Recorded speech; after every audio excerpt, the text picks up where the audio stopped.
kicking up dust on a rick house floor. Charred oak whispers we can't ignore. Stories in the mash, fire in the grain.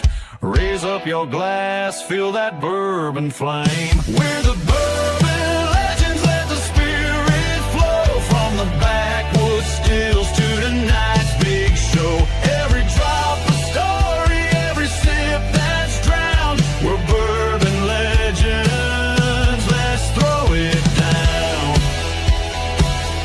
Let's throw it down.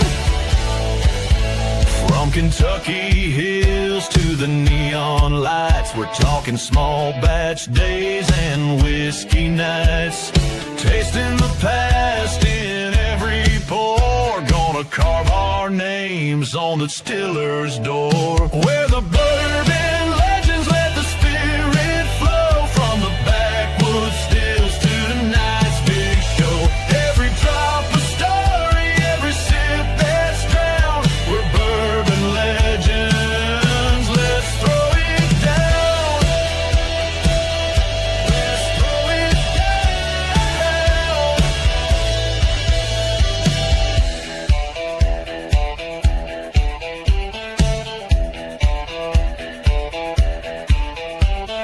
Raise 'em high, feel the fire. Clinking glasses, lifting higher. One more toast to the ones before and the legends we're making forevermore. We're the bourbon legends, let the spirit flow. From the rick house walls to your front row. Every drop a story, every sip a crown. We're bourbon legends, come gather round.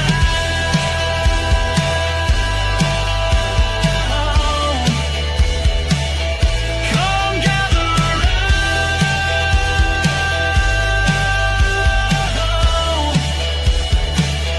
Come gather round.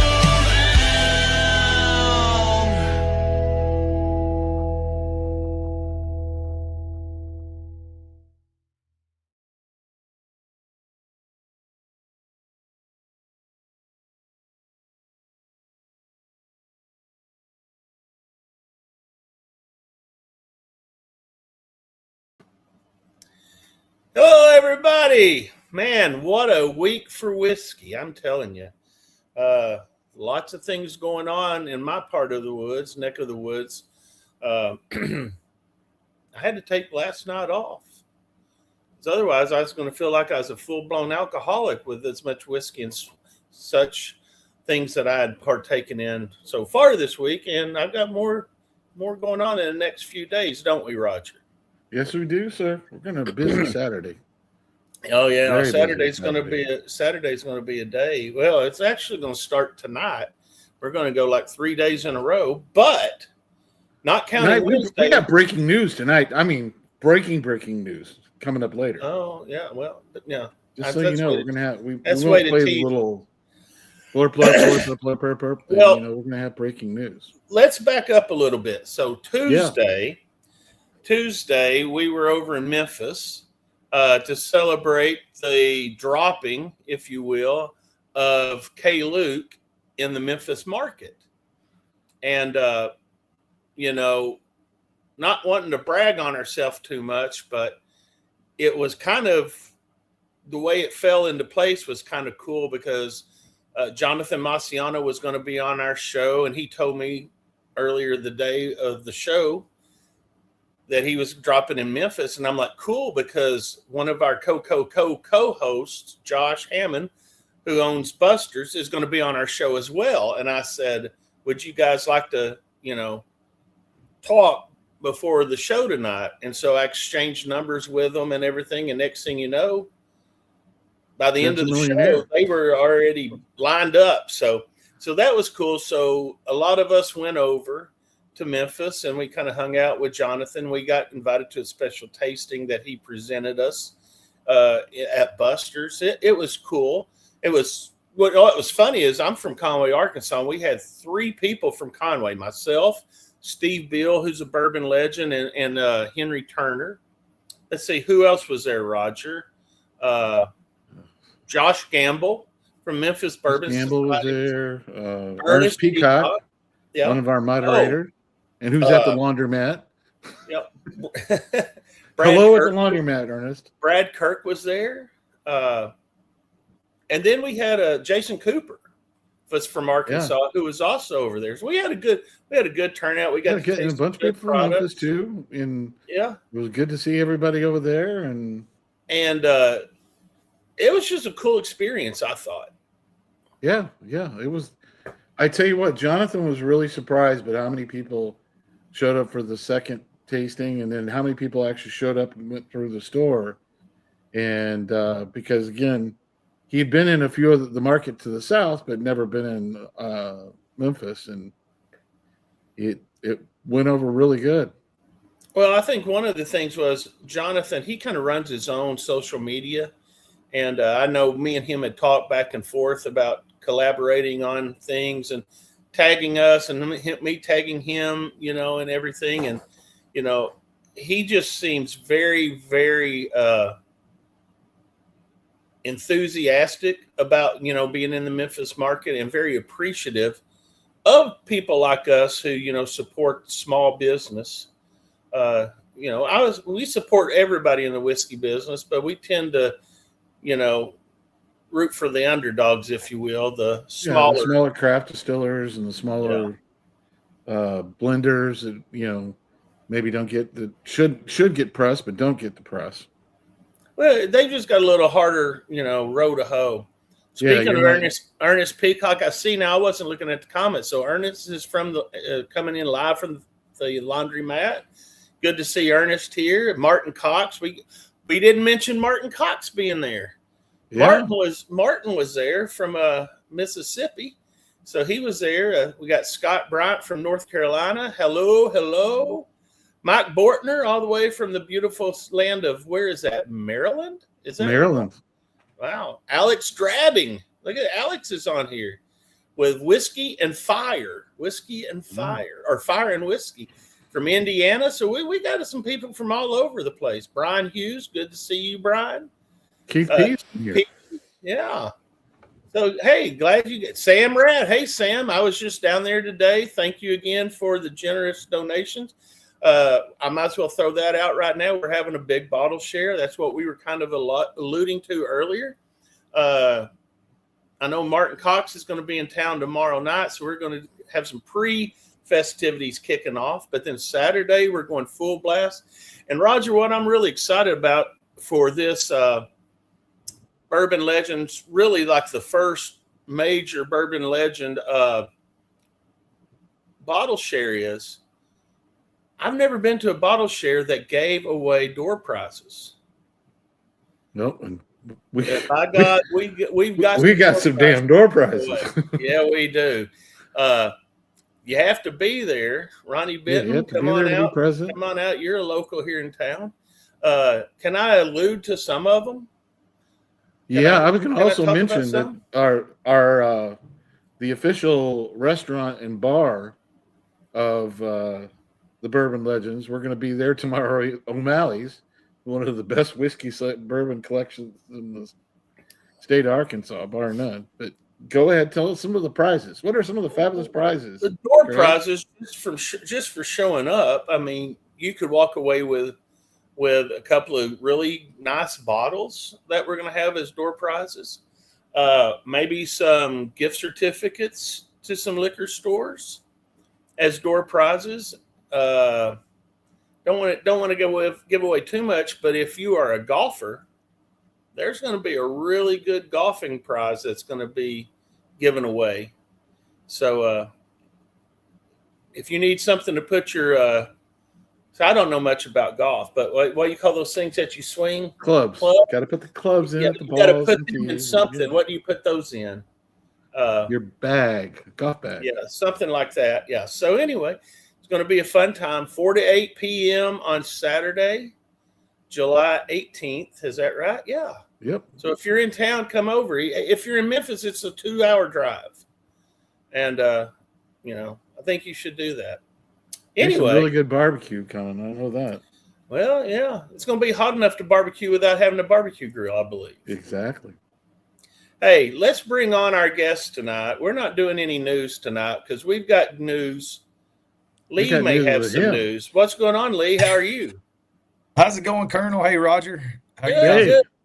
So this is Lee Kennedy, everybody, from Leiper's Fork Distillery there in Tennessee. What part of Tennessee are you actually in? Can you tell the audience? Yeah, Colonel, we sit about 40 minutes south of Nashville, unless it's rush hour traffic. But so we're in County, which is one county south of Davidson, which is Nashville.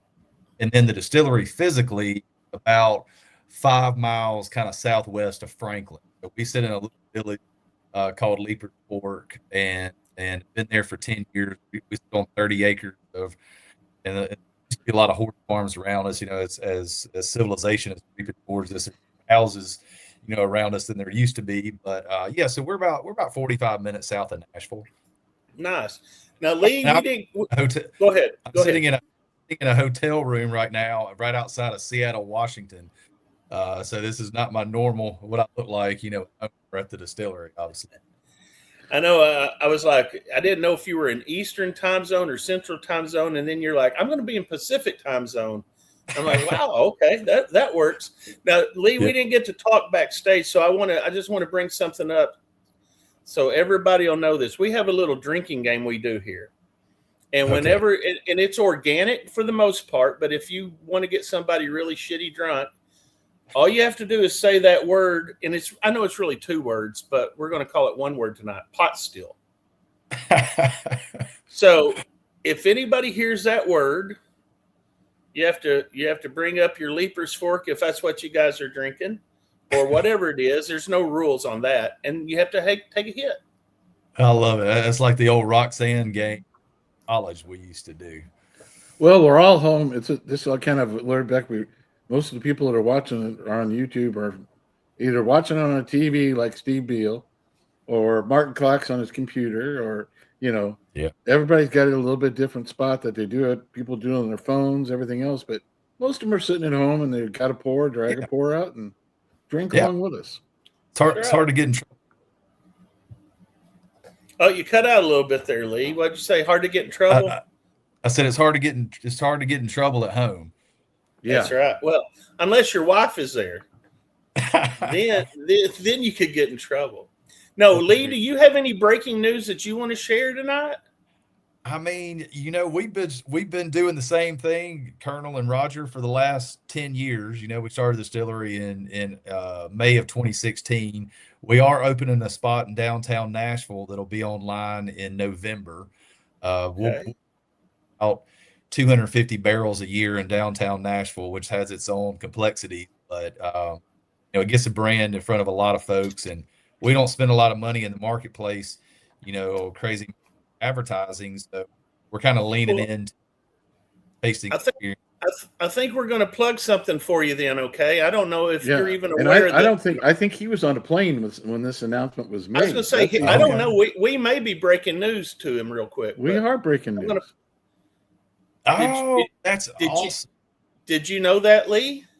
I knew that we did well in Fred's Ascot Awards, but I didn't know we did that well. So that's really good. Well, you were named Best Tennessee Whiskey as well. Yes, I saw that. It's funny. I have a love-hate relationship with competition. We do it, but distributors want us to do it and things like that. And it helps with marketing, but I think everybody's doing their own thing. And rarely a week I find that I can't find something to appreciate in. And we did really well in the San Francisco Awards too. We just found out some notifications on that on San Francisco. Well, thanks for congratulations on that award. And just so happened when we can't really get your product here in Arkansas, but since well, who were you trying with? So you mentioned Conway, and I don't know if I met you. I've got a friend named Brad Hegeman. And he knows Brad. Hold on. Brad's my cousin. Yeah. Me and Brad So Brad Hegeman's mom and my dad were first cousins. Really? And so I don't know what that makes us, whether we're, so Brad is a bigwig there at Naples in Conway.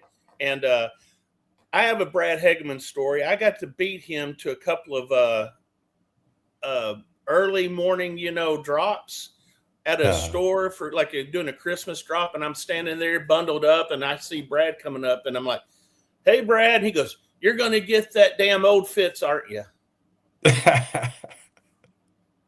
You did. Early bird gets the worm, buddy. Okay, so Brad. So yeah, I was actually over in Conway last year. Brad, through his and I don't want to cuss on that. His bourbon club he's got over there has kind of a funny name, and it's Bourbon and Bull Crap Club, and so they did a single barrel pick with us, and so I went in Brad's backyard to the club. And that was a really cool experience. That whiskey house he's got there on his property is phenomenal. And so he tried to hook me up with some guys. It being last year, I need to follow up on it, but everybody's portfolio is so full because just the mad, rush into the incoming brands did. So that's been. What was it? Was it a Moon and Central? Do you remember? Yes, sir. Okay. Moon and Central. I was going to say I've got a really good friend who's the VP there. So, well, I've got a feeling it may be the same guy. Probably, but because we're all Catholic and we all grew up in the same school area. So I've got a feeling it's Anthony. But reach out to me and I can drop Anthony's info back off to you. Oh yeah, I would love that. Yes, sir. I can do it. Actually, I was at Anthony's house this afternoon picking. No, I can't say that. I was at Anthony's house earlier today. Anywho, Brad. That's small world, isn't it? Yes, sir. Yeah, Brad. He's a good guy. He's got a lot of bottles. He does. Yeah. I haven't been to his house, so I might have to pick up the phone and call him and say, Brad, I need to come over and rub shoulders with elites. Well, he could come and he'd come to the speakeasy too. Yeah. He could might come have here, a few bottles. Yeah, we live on the other side of the town, but I mean it's probably 12-15-minute drive. We could be there. Yes, sir. That's funny. You never know who to talk about, right? Well, when you mentioned Conway, I was definitely bringing up Brad's name. I figured you all knew. Oh yeah, but you just didn't know we were going to be related. That's the thing. You're very similar, so we don't have many branches on our family trees, Now let's kind of go back. You kind of introduced yourself, but I want to bring some things out that maybe a lot of people don't know. Apparently, you built your own still when you were like in your teens, right? What was it about whiskey, even at that early age, that hooked you in? Yeah, well, that's a great question, Colonel. Initially, what captured my imagination with whiskey initially was the cultural heritage aspect of it. I've always been a lover of history. Almost got a minor in it. But anyway, as a young adult, my family's Scots-Irish, and they came over from Northern Ireland into North Carolina, all like a lot of us did. But anyway, it always captured my imagination that, to me, if you're making whiskey anywhere in the world, whether it's Japan, US, India, wherever, you got to pay homage back to Scotland. That's where it all started. And so from a cultural heritage appreciation standpoint, it really captured these guys and gals came over from Scotland and Ireland into the New World, and they brought with them the distilling know-how. They didn't have the same grains. They didn't have the old world barleys, which we have those, but they discovered Native American maize and started making what was the precursor of bourbon and Tennessee whiskey. And it was just so woven into the fabric of those communities and those cultures of Scotland and Ireland that carried over. We've got a direct lineage in our American distilling heritage back to Scotland, and that captured my imagination.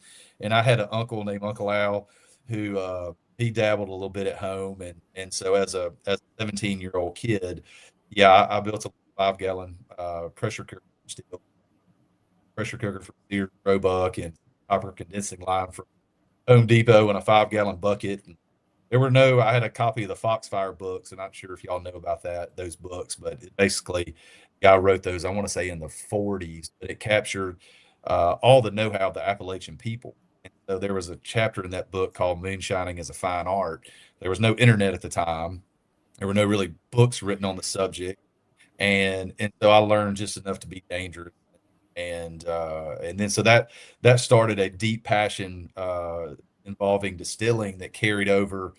It manifested itself in a lot of different ways, larger stills. And so when I actually reached out to my attorney friend of mine in Williamson County in 2008 and asked about starting a distillery in Williamson County. And at the time, the state law had not changed, so the implications of doing that were just too large. I was going to have to get 40 or 20% of registered voters to sign a petition, and then it would go on a referendum ballot. But fortuitously, in 2009, our state legislature reversed our distilling laws in Tennessee for the first time really since 1910.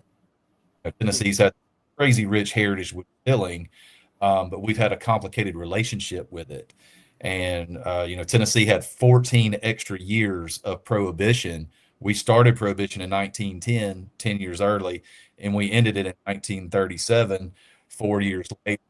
And so after that, in 1937, when Tennessee repealed the law, they only allowed distilling in 3 counties in Tennessee. The other 92 counties were shut down.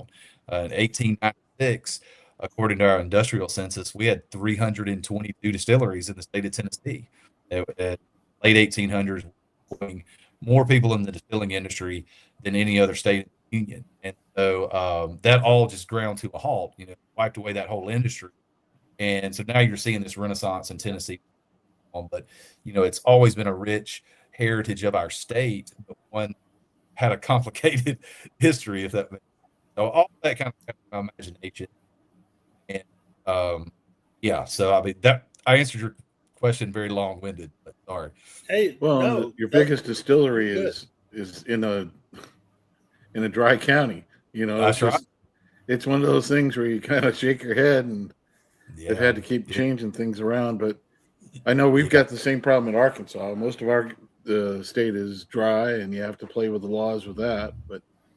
Sure. But so what is right now? You've got a lot of things going on at the distillery and different things. I know congrats again on the bottled and bond Tennessee whiskey, but the bourbon. And then the other thing I noticed we've seen a lot more of recently is some single barrels floating around out there. And we had one that we tried at our little meetup on Tuesday night, and it was excellent.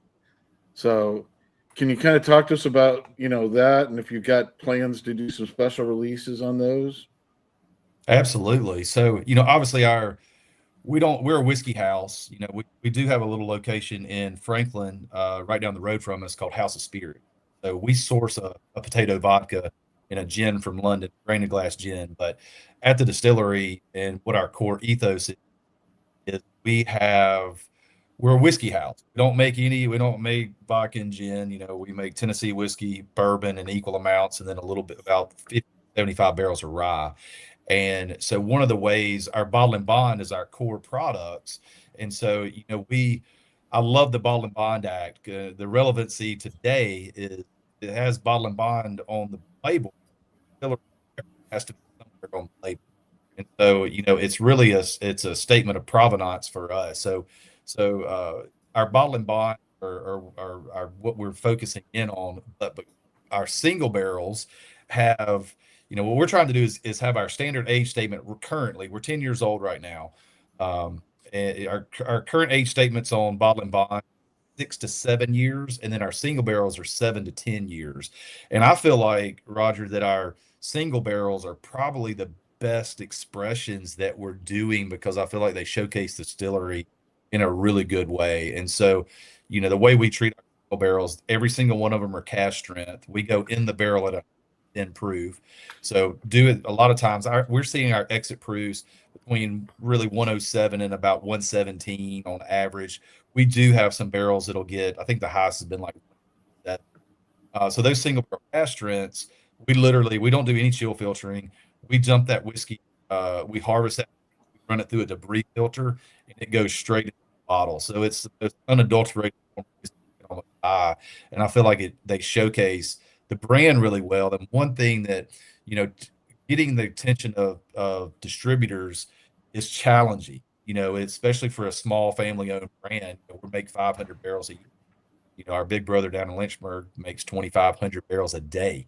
So, completely when we're going out into other markets and trying to gain the attention of wholesalers, a lot of ways to do that is through giving them access to single barrels. So we're trying to get, and now we're getting a deeper inventory of single barrels. So, in a perfect world, we'd be a single barrel brand, but you can't really. Yeah, it's tough to do that. You've got to have a core product that's out there on the shelves all the time, and that's why it seems like there's been a renewed appreciation for the bottled and bond whiskey, especially in Tennessee and in the bourbon.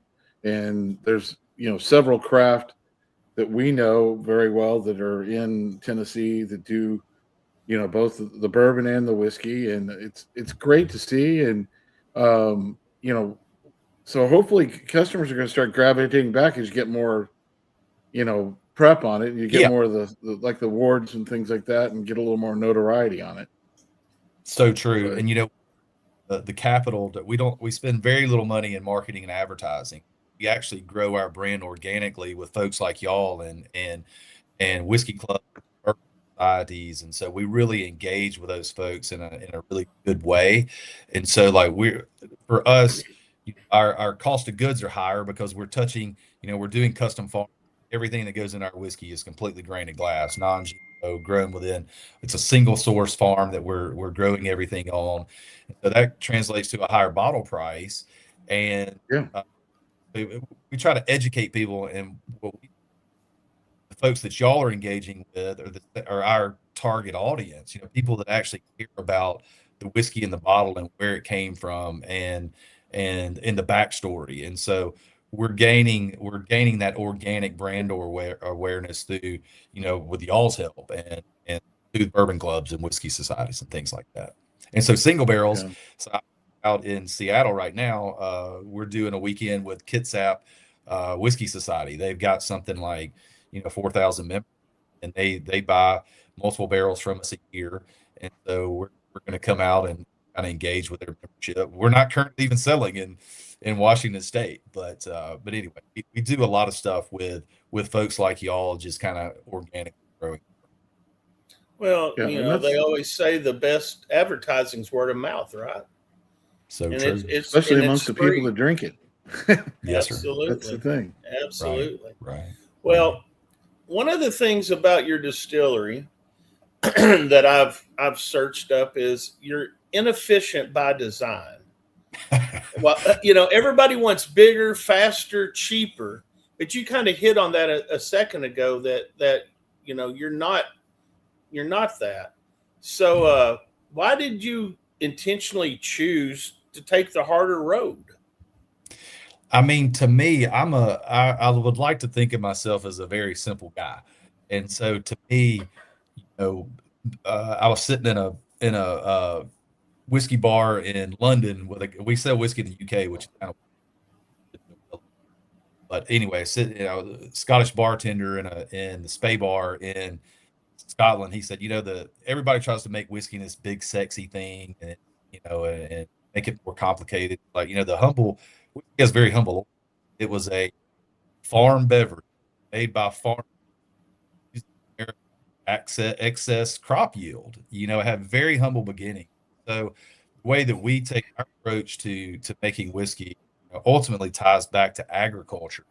And to me, we use a lot of very old world techniques. But some of that inefficiency is, starting with grain. It'd be a hell of a lot. I could save a lot of money if we were buying our malt from Brewer Supply Group or Cargill, and we were ordering bulk grain. We're doing custom farming, non-GMO. So I mean, just having complete control over our grain sourcing, grain quality. We're having very intimate, deep conversations with our farmer about what he's doing, rotation and things like that. So it starts. Probably the most efficient thing we do in the distillery is the wheat mash process. You're using less energy to heat up, and you're less energy We also use toasted barley malt. So, we're actually growing barley in Williamson County, Tennessee. I say we, it's our farmer. That gets shipped over to Asheville, North Carolina, to the Riverbend Malt House. They malt that grain, that barley, run it through their two-step drying process, and then they kiln it. So that toasting of that malt is adding.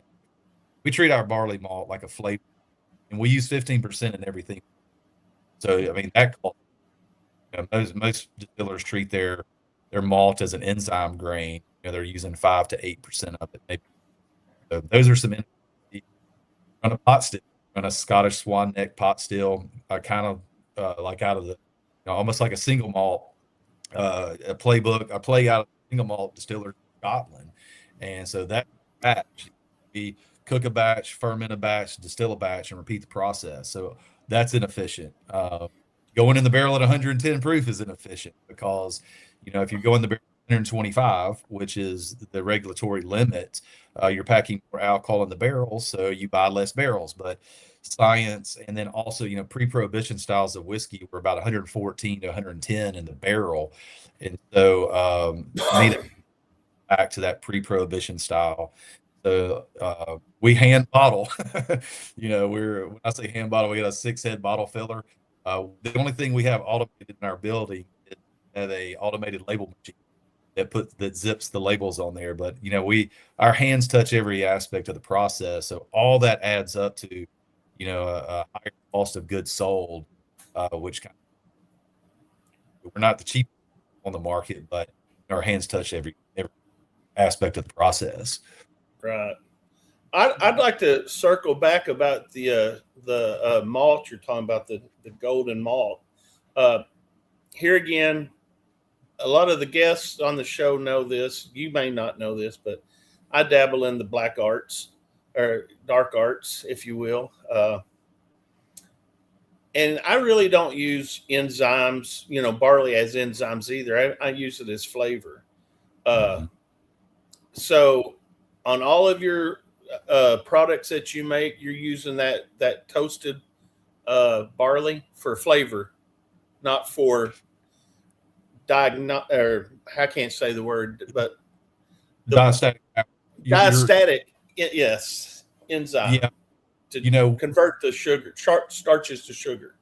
Yes, sir. That's exactly right. And really that malt is, if there's any brewers listening, it's really kind of a Vienna style malt. So we're a lot of depth of character out of that malt.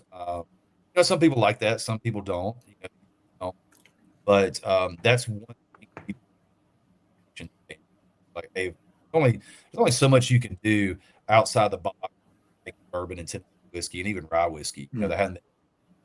And we weren't trying to do something really crazy, but it's like I was experimenting with different malt varieties when we first started Distillery or first Villa, and so just because we're off, which of course R&D is.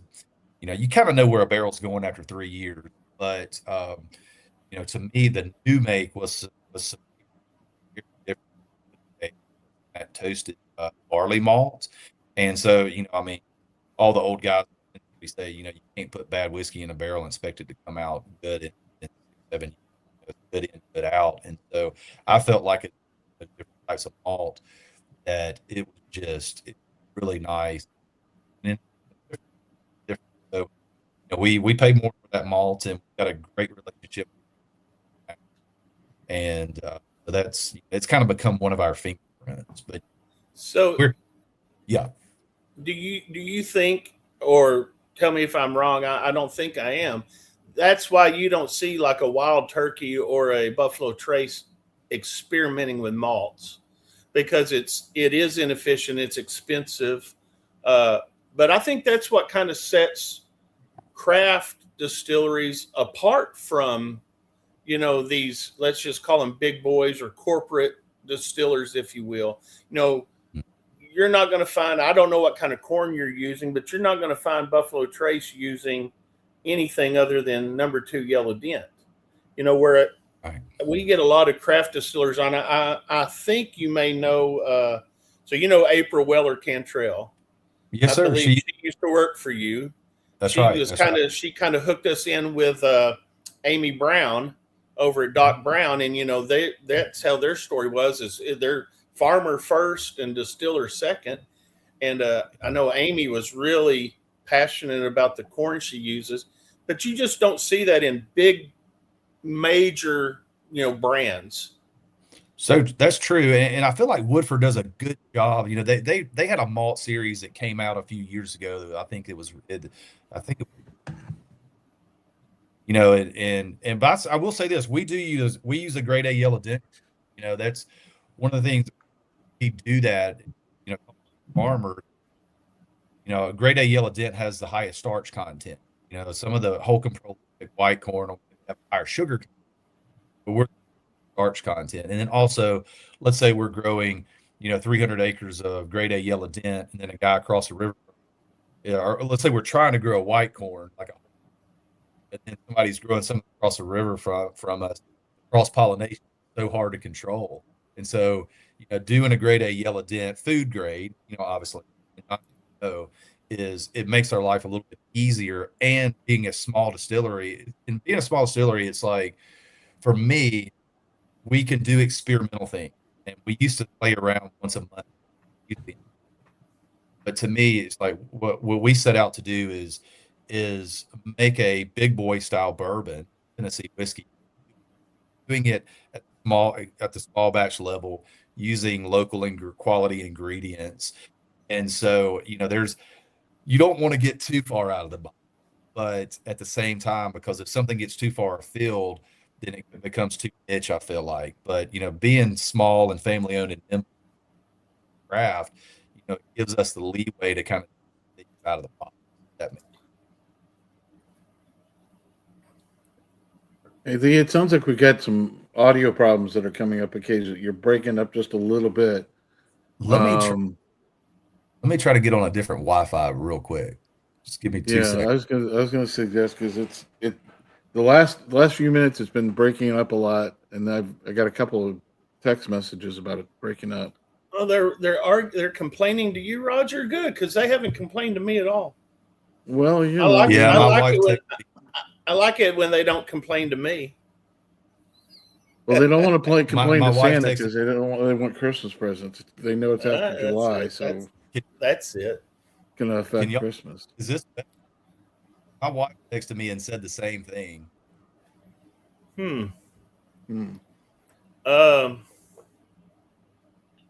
Oh, thanks. Who just sent me a text? Can y'all hear me better now? Yeah, but your what I was going to suggest, Lee, is maybe exiting out and then coming back in and seeing if that helps. Exit out of the. Let me try that. Live TV, folks. It's live TV, but we're trying to keep the audio, and the intranets is broken down. I think the president's breaking the internet tonight. Oh, yeah, that could be. He has some big announcement to make or something. Yeah. Yeah, I bet it's important. Yeah, is that better? I think your whole video now is kind of he's unfrozen now. Try again, Lee. Yeah. Could y'all hear me now? Okay. I can hear you. Yeah, now we can. I hear you. Yeah. Let me know. The problem is I was on the hotel Wi-Fi because my computer doesn't have Wi-Fi. I could put it on my phone and it would probably come across great. But I'm on my phone's hotspot right now, so let me know if anything gets terrible. It's sounding better now. Sounds good now. Okay. Good. And what I was gonna mention too is I know the barley you're getting and why you're getting it out of Asheville is because there is a ton of breweries out there that utilize that barley. The Sierra Nevada plants out there, a bunch of those guys, and that's where that Asheville plant that you mentioned. I go out. I'm going out there in August because my brother and sister-in-law live there, and that's one of the places I'm going to stop by and see. Sure. Yeah, They're really nice people. If you want to go by Riverbend, let me know. They could. It's a multi. Yeah, that's where I was going to go. I was going to go by Riverbend. My brother-in-law knows people out there, so. Yes, sir. So, well, we got off track a little bit because of the audio things. Pot still, pot you still, pot still. pot still. Yeah, we got to say pot still. Get some people drinking a little bit here. You know, the pot. It's funny because a lot of people are starting as people are digging into more, the process of making whiskey. It's some people really like distilled whiskeys. Some people don't, and my kind of take on the pot still is, Aeneas Coffee created the column still in 1850, I think, and he was an Irishman, and he originally did that for Scottish gin producer for English market. So, the blended guys on the Scotch side realized that they could make super light whiskey that was very blended. And so, of course, Americans with trying to find these and things like that really gravitated to column still. And, you get a lighter, kind of a crisper distillate coming off the column still than you do a pod still. Got more fusels and congeners coming over, which is depth of character. I was talking with another distiller at a legacy brand that, we were talking about pot still. That, corn is such an oily grain. You get a lot of carryover. That oil, those fusels in corn are pretty heavy. So one of the ways we've done that to combat some of that is we run a traditional Scotch wine arm down to a 4-plate Bethlehem, which would really be like a thump keg or a doubler. And but because we're traveling through a lot more copper, like if you bought an off-the-shelf pot still from, they take that 4-plate deflator and it sits right on top of the metal of bulbous. So I actually sat down with the guys at Vendome and sketched out, this is the type of still I would like to see. And so they kind of custom did our still for it, which included, a line arm. There were some conversations about, do we put a little more angle on the line arm to get the distillation velocity, make it, we didn't want it to linger too much because we scared our exit proof. So I feel like what we're doing with a pot still is a little different off the shelf one. But it's cleaning up that distillate well, but also preserving a lot of the character that you see in pot distilled whiskeys. I mean, we've had this discussion before on here. I'll bring it up again.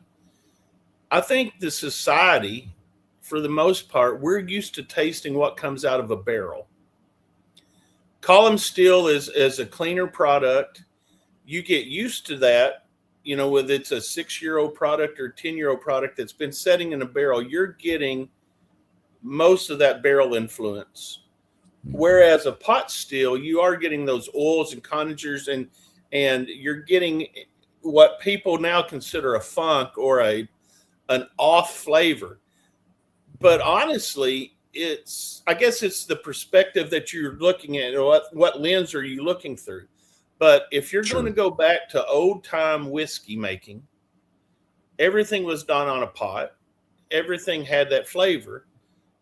Where now I believe, people rely on the barrels so much, and people are used to drinking that. So if they drink something that is heavier or has more flavor, they tend to think there's something wrong with it, because it's not that there's something wrong with it. It's just something that they're not used to.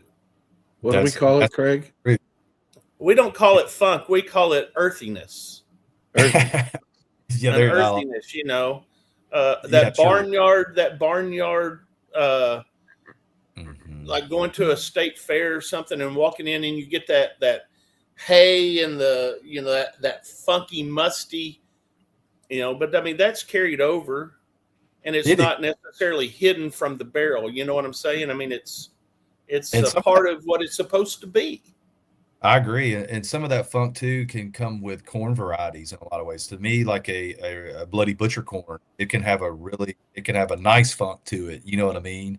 But going back to the pot still deal, the American palate has been shaped by column distilled whiskey, you know, for so long, because, you know, since Prohibition, you know, up until recently, we started seeing, you know, more small coming in the industry. You know, all that whiskey was made with column still, and so the American palate has been shaped by column still for a really long time. But, you know, from 1850, from the Middle Ages to the 1850s, all whiskey was made on pot still. So for me, just I love the death that I trade. If you guys ever come by the distillery, I would love for you to try it. It's when I go to distilleries, if I can get my hands on their new make, I'm buying that before buying their other products, because, you know, trying to glean a little bit of what they're doing before the adulteration of a barrel happens, you know, and I think our new make is really nice, and it's you know, it's got a it's nice, yeah. Yeah. So, kind of backing up on that question, we were talking about barrels and such. So, what kind of barrels do you use? What do you prefer, char wise or even manufacturing wise? What's your preference? That's an interesting question. And when we first started, I was concerned because there was if y'all remember this, around 2015, 2014, there was a barrel short. Yep. And I was concerned we were going to fire up our still in spring, not having whiskey in. So I was calling Independent Stave, like, hey, can I pre-purchase barrels from you? We ended up going with Kelvin Cooper. They said, hey, we got you covered. And so when back in 2015, 2016, you know, toasting wasn't as prevalent as it is now.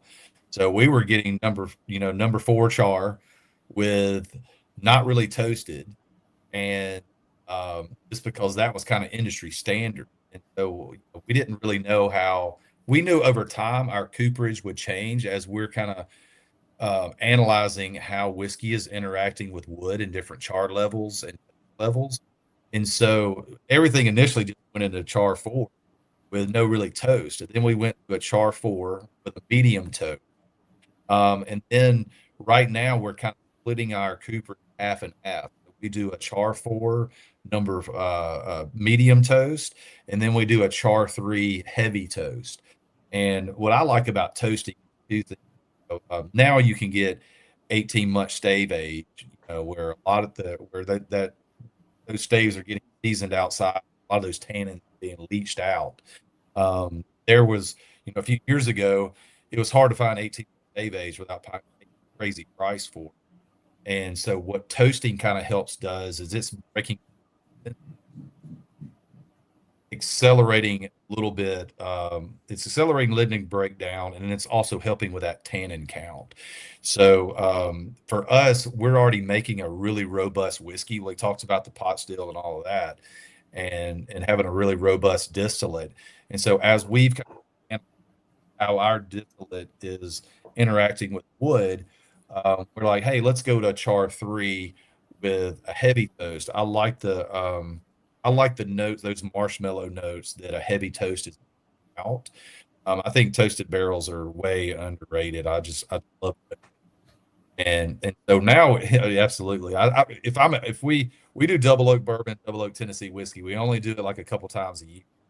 And I've got that at home, and it's our expression. That's usually what I'm sipping.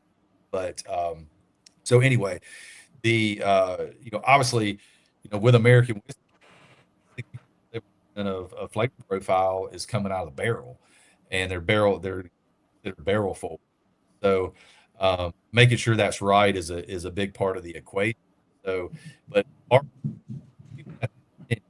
far as distillery go, we're still in our infancy, and I tell people all the time, we're still tweaking a little bit of what we're doing, try to perfect it.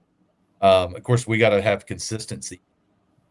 He's a market professional, but it's, to me, I love toasted barrel. So right now, my favorite whiskeys we're pulling off wood are that char 3 with a heavy toast, and we're blending right now char 4s and char 3.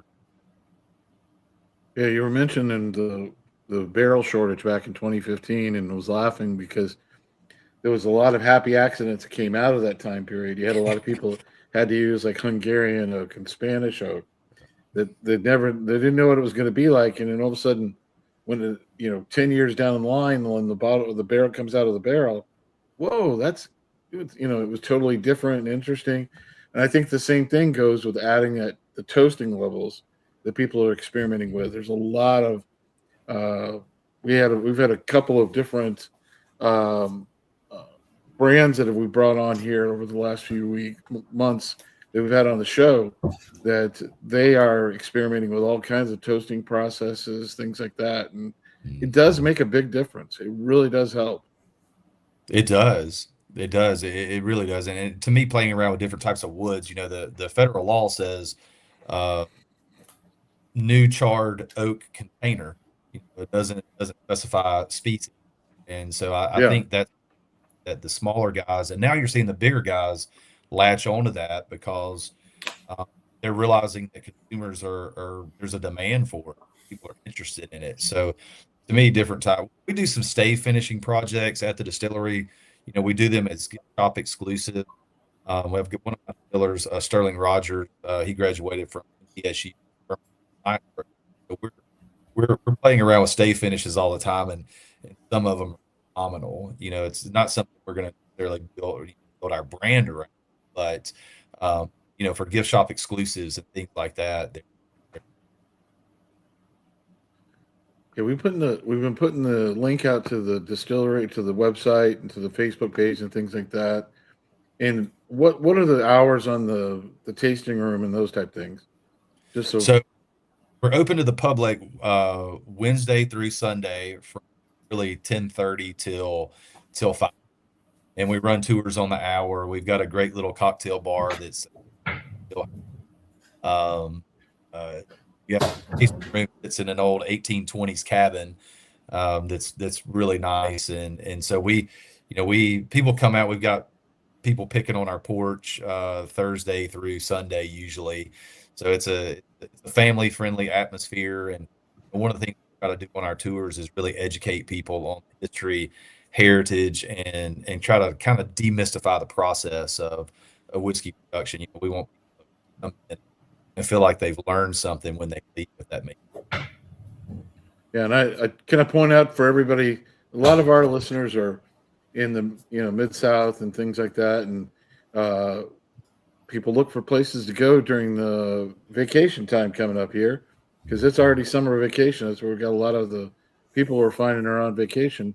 So that little weekend trip up there, and it's a distillery that you wouldn't necessarily, wouldn't have thought about. Well, it's something to think about because it's beautiful in that area. There's quite a few other places close by too. So yeah, visitor, we call touristy places, as I call it.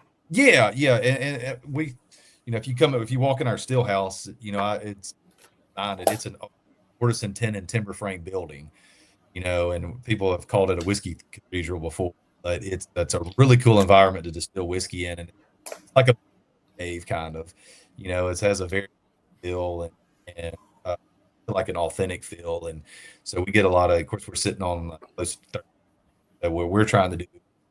When folks come to us, it create a little bit of reality distortion. We want to kind of take people away from their day-to-day care. We want people to come in and they feel like they're friends.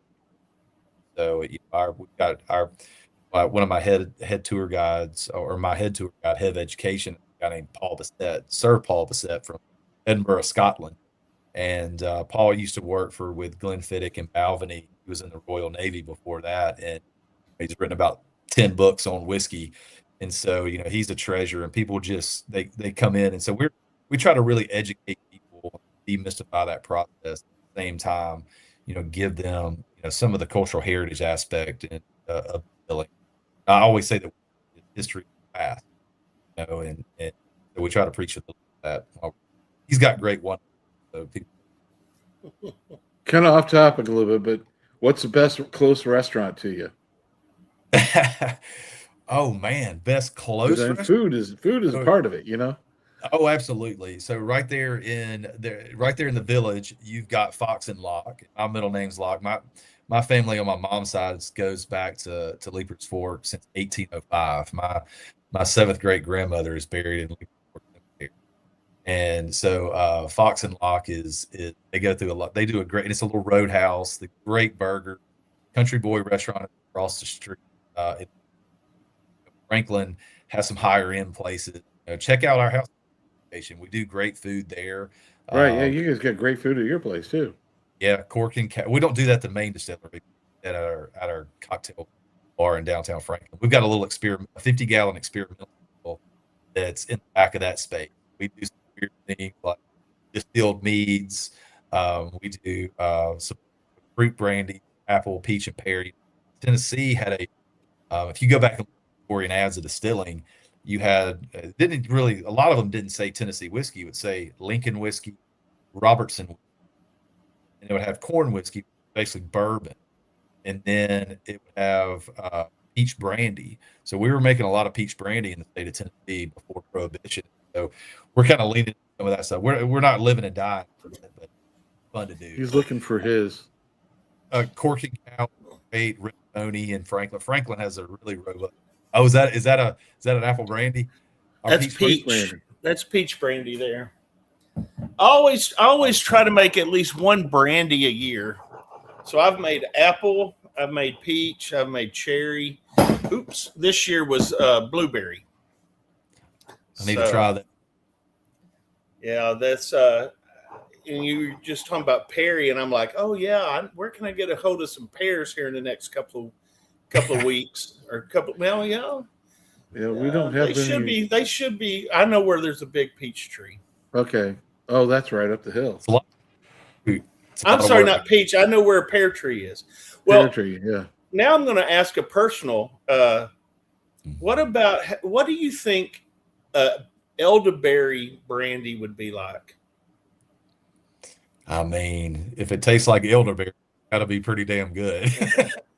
I was going to make some elderflower wine, and then I held off, and I think I was, I'm going to wait till the berries get there. I've made elderberry wine before, so I mean, you're 90% there with the wine. So I like brandies. I think they're underrated. I really like a good Calvados, which is apple brandy. And he's like, I've got a friend locally who's actually probably going to start a distillery. He's in the process of doing another distillery. He's been running off some fruit brandy, and to me, like when he's doing his apple, you get so much apple on the nose and light and delicate on the palate. So you're not really getting a lot of apple on the palate, but it's really. So it's one of those things where processing fruit, like we were talking about, it's a major pain, but a lot easier. But I would love to run off,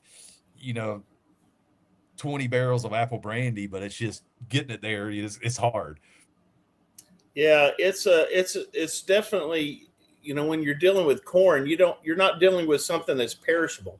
You can have corn sitting around waiting, but when you bring in those apples, unless you have a big freezer to put them in, they take up a lot of room. And I mean, of course, when you're making brandy, that is one of the steps.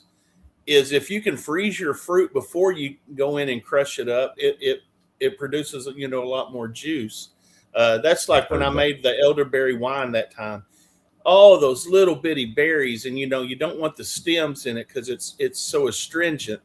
So I had to learn that you had to freeze these big flower heads, of berries, pull them out, and then beat them on the side of a 5-gallon bucket so the stem stayed and the berries fell. Oh my God, it was a mess, but it was some of the best wine for fruit wine. The problem is around here in these parts of the country, and it's probably no different than where you're from. All these people want to make tinctures and, things with the elderberries.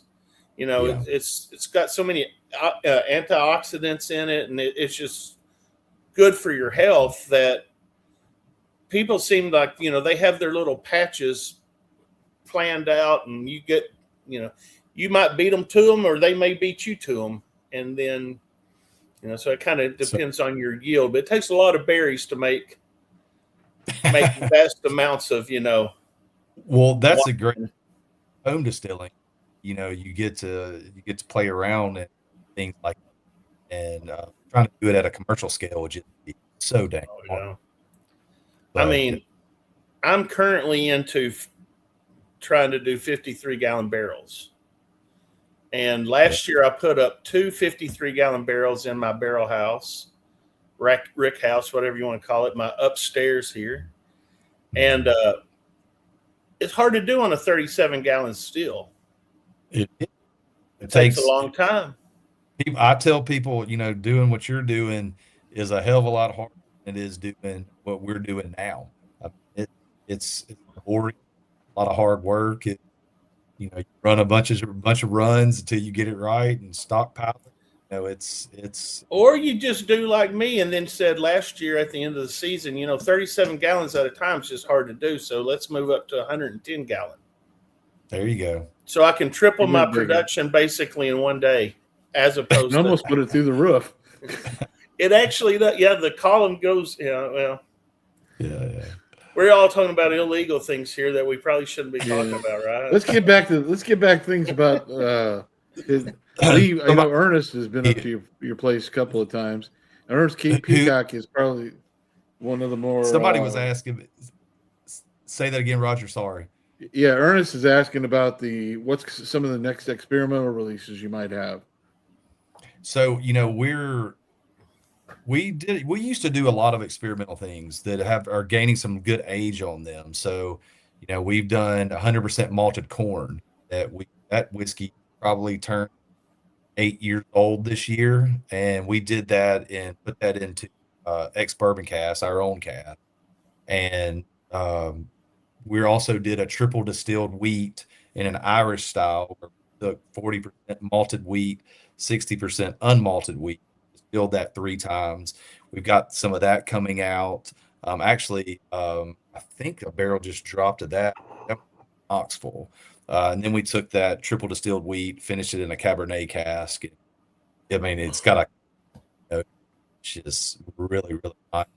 Why triple distilled on that wheat? What was the thought behind that? I mean, just me being a weirdo with the whole history thing. I like Scotch with single malt scotches. I like Irish whiskey, and so just as kind of a tip of the hat to the Irish style of whiskey, we used wheat because Williamson County used to be the largest producer of wheat in our state, and so we had some of that malted at River Bend. So traditional. Well, when you triple distilled it, what was that coming off the still at the third time? It was coming off close to. It was almost right at 1. I mean, it was. Our exit proof right now for our Tennessee whiskey are 137 specific. I'm trying to keep it below 1. And so, when I'm, the reason I put 137 is kind of like having a speed limit at like 17. So anyway, that's our target exit proof is 137. So when we were running that whiskey, it came off over 150, between 155 and 160, really light and clean. And then we put it in used cooperage, and some of it we put in some ex wine barrel. And so that whiskey's been sitting there. It's probably, some of that's probably turning 9 years old, right? At least 8 to 9. It's yeah. Ernest has had all this stuff. I can guarantee you that. That's yeah. Ernest is kind of actually, I was going to say he's the kind of the guru of whiskey, but actually at that tasting, Ernest, tell us what. Excuse me. Tell us which Leiper's fork you brought to that tasting. I've got a picture on my phone. Maybe I can pull it up. But so we had Lee. Amazing. We had the single Williamson County, Tennessee, single barrel cask strength Parkway Spring 10th birthday. Does that ring a bell to you for anything? Yes, sir. That was a store pick for, and they came in and selected that barrel. That was a good one. Ernest, I remember. Oh yeah, that one was. I mean, Yeah. I don't want to kiss and tell, but we had all that good K. Luke juice as well, and Ernest pulled that one at the end, and there was a big consensus was like, that might be the best thing we drink here tonight. So. Yeah, Jonathan got a clean glass to try it. He was like, "Oh, hold on." He got a clean glass to try that because that was really, really excellent. Ernest, thank you for bringing that bottle over there. That was a good barrel. Yeah, that was. We're like, can we get any of this? Is it all gone? We need this. I mean, that's what it's and what we're kind of finding is about 10% of our inventory is turning out to be single barrels. We don't try to force that, because you put one crappy single barrel out there and I can get away with one, but if you do it consistently, then setting a bad precedent. So, we run our single barrels through and also our blender. I don't do our blend. I'm trying to promote the brand. And so, our head blender is Sherry Moore. I've worked for 30 years with Brown-Forman. And so she does most of our, we've got a panel that our single barrels that are in our single barrel inventory. And of course, when clients or customers, consumers are coming in, feel like we're putting, but they're all different. My folks laugh at me. I say, a barrel's like a snowflake, kind of like people are. I mean, every person's different. Every single every barrel has its own personality. I know it's amazing. What side of the, did it grow on the north side or the south side of a hill? Did it come from Arkansas, Missouri, or, Kentucky? And then when you start blending those all together, Buffalo Trace did the single barrel project where they took wood from a single, tree and tried to, see how that would experience. But when you're talking about a barrel with, what is it, like 20 something staves, and you never know, is it that many? And you don't know where those staves came from. I mean, what part of the tree were they? Right on the ground? Were they, 5 foot up? God, you could never duplicate that. It's so hard. It's like, there's a cooperage up in Minnesota, and those Minnesota grown white oaks are so dang cold that the denseness of the wood grain so dense, which translates to a higher wood sugar count. And so there's just intuitive got to be a difference between a tree grown in the Ozarks of the Missouri than in Minnesota, and that's going to affect maturation and different profiles. And I mean, that's what, as an American distiller, with our new, and I don't want them to change the law because it would forever change the profiles of American whiskey, bourbon, Tennessee whiskey, whatever. But there's only because of new cooperage, unless you're using French oak, whatever. There's not much you can really do. Like for like a single malt Scotch guy, one of my favorite single malts is Glenfarclas. They all ex-sherry casks, first fill, second fill. I think the outside of third fill, they don't mess with it. But those Cooper got more leeway. You can do a lot more creative things. But one of the things we're looking into doing, we've got a large piece of property in Perry County, kind of southwest of, so we've been harvesting some let cut on some white oaks there.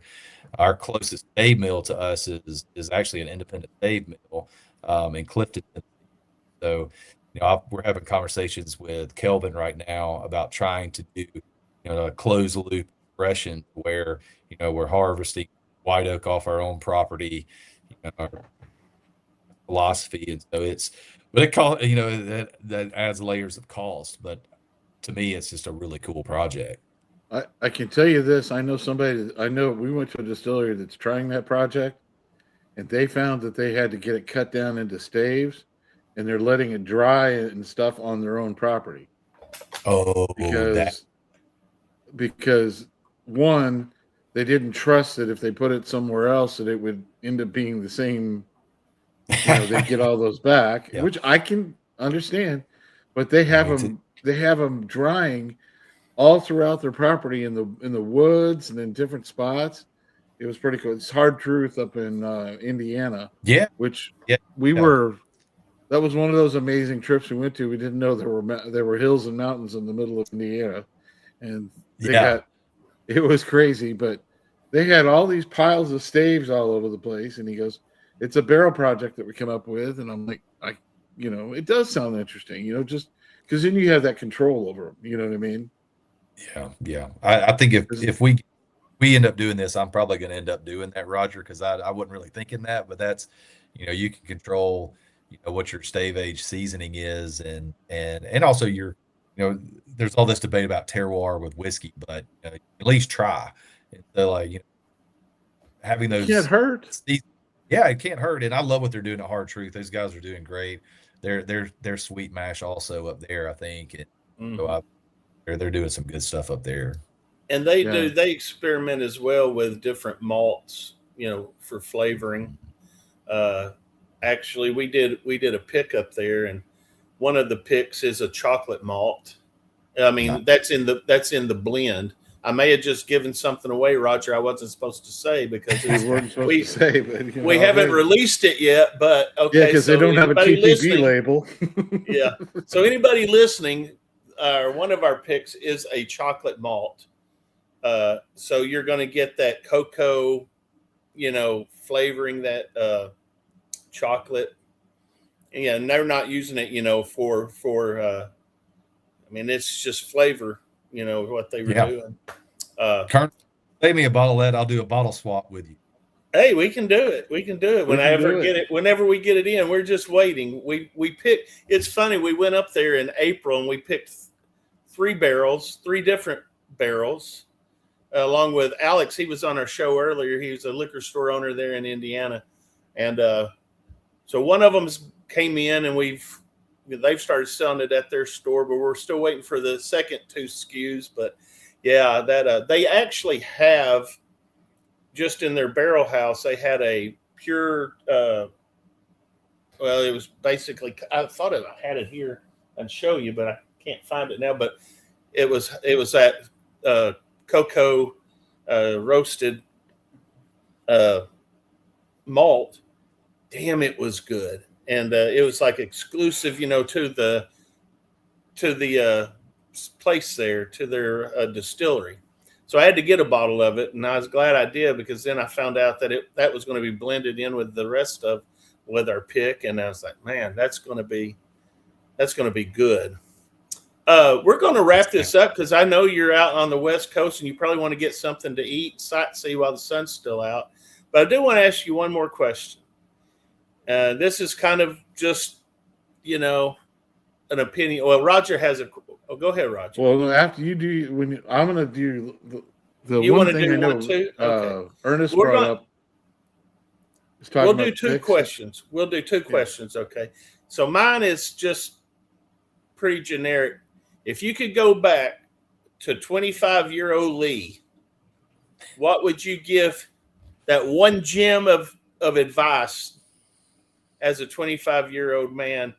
Now that looking back, what would you tell yourself to do or not to do?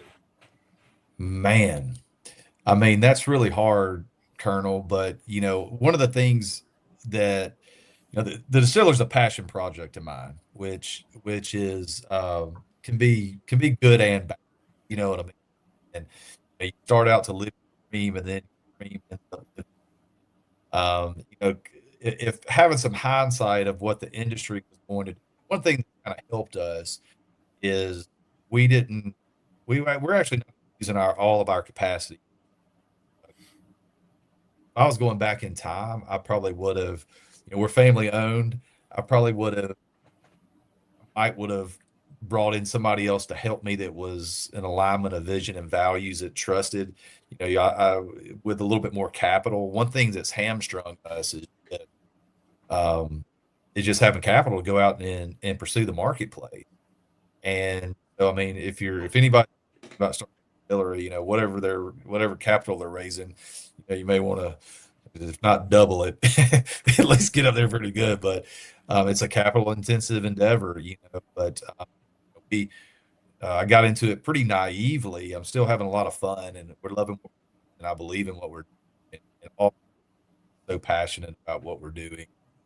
And one of the things that we're trying to be is authentic. But I would say if I had to go back, I would say I probably would have made sure I was better fun, just be able to tackle the market, not from a whiskey production, um, just from a being able to send the marketplace to grow the brand, which has its own difficulty. I mean, the wholesale situation is just, for the little guys, the deck is tactic. Yeah, it gets tough. It's getting tough around, especially with the way the market's kind of slowed a little bit, things like that. But Yeah. again, I think it's more of just the correction, a little bit of a correction, and I think people are getting back into it. And the flight will be, as I always say, the flight's always to quality, something different, more unique. I agree. The 100,000 brands that you get on the table, that you get on the shelf, or you get something that's one bottle that you can try that, this is fantastic, and I think you're right about that. And people underestimate the impact that COVID had on the whiskey industry. If you really look at sales volumes, domestically or even internationally, they're right around a little bit elevated from what 2019 was. And so, during COVID, everybody was sitting home over. They were collecting whiskey. They were buying by the bottle instead of by the glass because a lot of on-premise shut down. People were doing what we're doing tonight, try to get together. So just the industry just got crazy. All the flood and overproduction happened. Like girls would try to go to a third shift or like that. But yeah, we're starting to lose your audio a little more. I'm sorry. No, that's okay. It's Yeah. miracles of modern technology. But I did want to point out we've got a lot of really good, and some of the mods can throw in the web pages for Red Barrel Liquors up in Mooresville, Indiana. That's one of our liquor stores we go with, and then Buster's in Memphis. You've got a couple of picks going in there in the next couple of months, which we're looking forward to because really good with Josh. Josh is kind of one of our co-hosts. We have him on occasionally because he can ask some questions from the business side to a distiller, which make a lot more difference. So it kind of makes it kind of fun. And then we've got Sam, who's down in Hot Springs, who's got a beautiful store and great following down in that area, but a lot different market, you know what I mean? And so he's got to rely a lot on social media. But do you know the picks? Are you familiar with the picks that Buster's is getting? Can you give us a little insight into those? Those barrels are really nice. I know that I think they should have them maybe in a month, but Buster's has been, I went in there when we first, Memphis, we've done well in Memphis, and Buster's is so awesome. I did a tasting there by myself, really well received. To be honest with you, Roger, I can't remember if they picked a bourbon or a Tennessee whiskey. I'll have to find that out. But I was actually out of town when they came in and picked that barrel. But I was super glad to hear that they came in. But I should know more about that, but I don't. Well, Roger, you what. Here's what I think. I think we need to get Josh to get Lee to come back out there, and we need to have a private tasting again. What I think. I'm in. That's a great store for us, and they've been really good to us. So we were super thrilled when they decided to do it with us. And really, we're got any ideas in Arkansas? Arkansas is a state kind of slowly getting some brand awareness over there. So, Arkansas, they have really two, I would say, like for a small distiller, they have two really good markets: the Little Rock, Central Arkansas area, and then Northwest Arkansas is just booming up there. It's one of the Fayetteville. fastest growing areas in the whole country.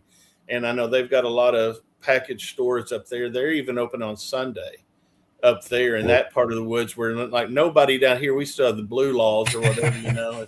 Of course, I'm telling you this coming from a dry county. So like that, my county doesn't even have liquor. My town is 70 something thousand people. You got to drive 20 miles to get liquor. So it is the driest, or come to my dry house. county you'd ever want to meet. That's everybody in there, and they've got one of the best restaurant and bars. It has the best bourbon collection. In the state, I would say. Yeah, it's crazy. Yeah. Well, there's so many whiskey centric people in Arkansas, you know, and I've got a lot of whiskey. So the bad thing is we're too close to Memphis because, you know, like my friend that's a distributor, he's like, Memphis gets more dropped, you know, over there than we get all year, you know, in 1 month, because, you know, people in Memphis like to drink more, I guess. I don't know. No, but you know, it's just what's that? I think Tennessee was the only state in the union that reported an increase in alcohol last year, and really? I don't know. That's crazy. I mean, yeah, especially with this downturn, to see or hear anything that's actually an uptick other than THC. I mean, I know THC is definitely an uptick, but maybe you need to experiment with that. You know, there's not a THC whiskey that I know of. I mean, there's not. I mean, that sounds like a big bottle of trouble right there, Colonel. Actually, we were at Roger, help me out here. It's just over the border there in Kentucky from like Old Glory Distilling. Gosh, they were on our show. Roger, help me out. B. Rowland, yeah, MD Rowland. MD Rowland. They experimented with a hemp whiskey. But I don't think it did much, but they were telling me about it. I guess hemp seed is really small to trying to, you know, crush and put into your mash, but those guys are the kings of small batches. I mean, and they experiment and play around and have a great time. And Marianne and Paul, I believe it's Marianne and Paul. Thomas Shevsky. Is that really people and doing some really creative good stuff up there. And Old Glory, I was at Old Glory 2 days. That country. Go ahead and try them. They're doing stuff. Yeah. We may or may not know Matt Carter a little bit or a lot. It just depends on the day. And Devin, so Devin Puckett. I love it. But we had a pick with them, and Buster's has the rest of it, and it's really good. We'll have to get a bottle of that and share it with you. I'd love that. And you guys are in Tennessee, we'd love to host you and show you around. We get up that way. We'll probably be heading that way to maybe pick up some stuff for our Red Barrel, and maybe we'll make a road trip of it and swing by there. Girls, do some fun stuff. We can do it. We can do it. Don't threaten us. Yeah, so don't threaten us. We might. We'll bring our own thief with us. It'll be bad. You'll be like, "Whoa, these guys are ready." Slide hammer the whole bit. So. Thief? What do we need a thief for? We just got that big metal straw we'll stick down in there and go to town. All right, Lee, we appreciate you coming on. We really do. I think we've got to thank Bourbon Barbie. I'm sorry, not the Bourbon Baroness, April. She was like, you've got to get Lee on the show. And I like look back in our schedule and I'm like, well, he's scheduled to come on our show. So that's all. April's she had nothing. She had nothing but good things to say about her time there. So yeah, she's got deep connections. You know, her maiden name's Weller, and she's since moved to Kentucky, but you know, she was in the trenches with me for a long time. And we're being family owned. You know, my wife's involved, and so we've got. You know, I've known my head distiller. I've known Kendra for a really long time, but April, she's got some really great heritage on the Weller side of her family and very knowledgeable. She was a guest on our show, I don't know, a couple of months back, and it was about what, Roger? About 3/4 of the way through the show, we finally put it together that she was Kendra Wellers. Yeah. Well, she never talked about it. It wasn't like she led with that. Yeah. And she knew so many different people, and it was fun because we had a lot of different people we'd had on the show before that she knew and kind of tied together. Lisa Roper Wicker, who's up at Whiskey Thief, and so that's a fun part about the shows. We're meeting a lot of the people, the smaller brands that don't maybe necessarily get all the hype from Brown Foreman or Campari or all that crap. Sorry, but those guys kind of get lost in that. And I think it's fun to just talk with people that do it on a daily basis and have fun with it. But I know it won't take much for us to talk Ernest into going up there with us. Come on, Ernest is welcome too. We'll get Ernest. Yeah, he said, "Thank you so much, Lee. Appreciate you. Love your craft." Thank you, Ernest. And it's it's a very familial industry. Even with the restabilization going on, for this one, and it's just there's a lot of camaraderie. It's fun. And all just we lost you. We lost you totally there. Repeat what the last thing you said. I was saying, just everybody in the industry, on all different fronts, what you guys are doing, what we're doing. It's a fun industry to be in and very familiar. I tell my folks all the time, we're at the distillery. I said, hey, we're making whiskey. Really, we have a bad day at the distillery, but yeah. Like a bad day fishing or something, it's better than a good day at work. I was supposed to go at 4:30. Oh Lord. Oh Lord, we better let you go. Yeah, you need to go get something to eat and go sleep then. All good. Well, good luck, Lee. Thanks for your time, Thanks sir. for coming on the show. And shoot me a message tomorrow. I'll shoot you one, and we'll try to get you hooked up here again in Arkansas. Absolutely. Well, thank you guys. Thanks, Colonel. Thanks, Roger. Absolutely. Thanks, Lee. Have a good weekend out there. Yes, sir. God bless y'all. Thank you. All right, you too. Have Bye-bye. a good night. Well, Roger, other than the audio issues, that was pretty good. I enjoyed finding out, learning things. And once again, we didn't ask half of the questions. We just went down that little rabbit hole. And well, he kind of drug us another direction, and I loved it because, again, I drawn into things that me and you, we don't like to eat at all. No. And I like the fact that he said there's some food places really close to their place. So that makes a nice place. And I was wondering where you were going with that question. Well, it's food. I'm hungry. You got me hungry. Talked about you. I'm like, what the hell is he talking about? Well, I'm always thinking about food. Let's spend a few minutes. We're not going to go 2 hours tonight. We don't need to make any bad decisions by going on and on and on. But Captain Kirk's going to be in town this weekend. We're gonna have a few pours with him. Martin Cox is going to be here tomorrow night. Love Thursday Night Live. Well, Martin, thank you. I hope Martin has some other color shirt on this weekend other than black. No, black has got to be his shirt. Johnny Cash was the man in black, but Martin, I think, is going to be looking for a silky shirt because he likes silky shirts on his chest. Anyway, and what about Burger King? Is it close? Yeah, Burger King is actually really close. All right, let's see what Ernest has to say here. We're going to get y'all into some Scottish style whiskey yet. All right, twist my freaking arm, okay? Our arm, Ernest. We can try it. But remember, Ernest, we have the right to not like what you like. Just remember. See, here we go. This is a reason we had Ernest on when we first started the show, and we were kind of sputtering along and doing some things. I think Ernest needs to maybe come on the show one night and give us a lesson on some of this stuff and talk about it.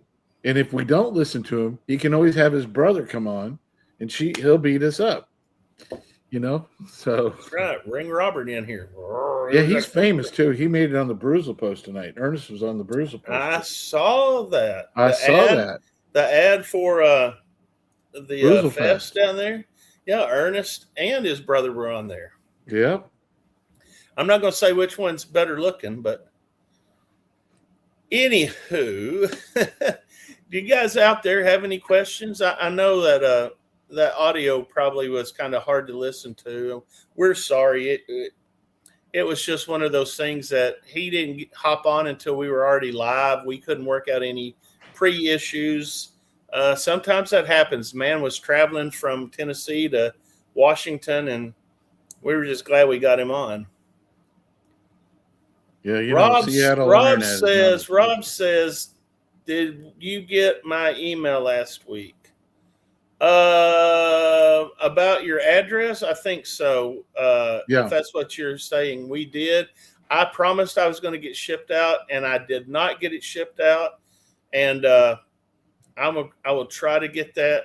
Please don't kill me. I hope you have more than that one bottle. It's still sitting here. I haven't drank it. I'm sorry. I'm not the best. I will admit I'm not the best and the fastest. I get sidetracked really easy. Well, the other problem we had here is, Rob, to be honest, we had a few 125 degree days down here. It might not have been the best time to ship it. So that's true. And that's why, Roger, I was going to wait till Monday. But then when Monday rolled around, I forgot. And then Tuesday we went to Memphis. And then honestly, I forgot. So sue me. No. Rob says it's okay. He's just checking. Yes, I've got it, buddy. We got it, buddy. I haven't forgot you. I may just be late. What does this say? Ernest says my wife knows the answer. Well, she know the answer too. Who's Ernest? the better looking one? Oh, okay. I don't know. I hope your wife is picking you, man. Otherwise, we might have to get rid of. No, didn't say that, did I? So, any other questions anybody has out there? I mean, me and Roger will lie to you if anything. I mean, well, I was kind of interested. I really thought it was kind of cool with the Ascot Awards that they were best Tennessee whiskey. But another one of our previous guests, JT Mellick, was listed as the best rice whiskey. Now. Or the only rice whiskey. Well, no. Who else makes rice whiskey? Yeah, Rocktown here out of Little Rock makes it. Who won't come on our show, by the way. Yeah, Rocktown Distillery here in Little Rock, Arkansas. And we're going to throw a little shame out there for them. We are based here in Arkansas, and they won't return the call. They're too busy and that's fine. And I have brought numerous people by there, and they bought numerous bottles, including Ernest. But hey, we'll work on it. We'll hopefully they can redeem themselves. Justin East wasn't on the show tonight, giving us hell. Thank God we have Steve on here that can give us hell. Who is driving to Leiper's Fork? I know a shortcut. It's an inside joke, guys. Inside joke, guys. This is a Bourbon Legend secret that's coming out now. Do not take shortcuts from Steve Beal. No. It becomes a long cut. And speaking of Martin Cox here, he says he's using Google Steve. Well, Martin apparently has a new name now. He goes by Triple C. Yeah, Triple C. That's what we understand, yeah. Triple C, and it does have something to do with boobs, I believe. No, Copycat Cox. Copycat CCC, Cox. CCC, Copycat Cox. Man. So what else is going on, Roger? Anything at all? Like I said, the Ascot Awards got released. Most of them I kind of dismissed because well, here's the one that really blew us out of the water. What was Traveler Foolproof came in as what kind of winner? I forgot what They were the winner in a category that was all to themselves. It was the best American whiskey, and the full proof was listed as the best American whiskey. And honestly, I'm looking at the fact that American whiskey, that the one that in that category was the Michter's, the regular Michter's, Michter's, the blue label one, blows that away. There's no way that's close. I mean, I have heard that Traveler, the foolproof or whatever you want to call it, is better than the regular Traveler. But I mean, let's face it, not everybody can have a winner every time, and this one obviously wasn't a winner for Buffalo Trace. I love it. Here we go. Show me the proof. I love this guy. Something wrong with Fred Pallet.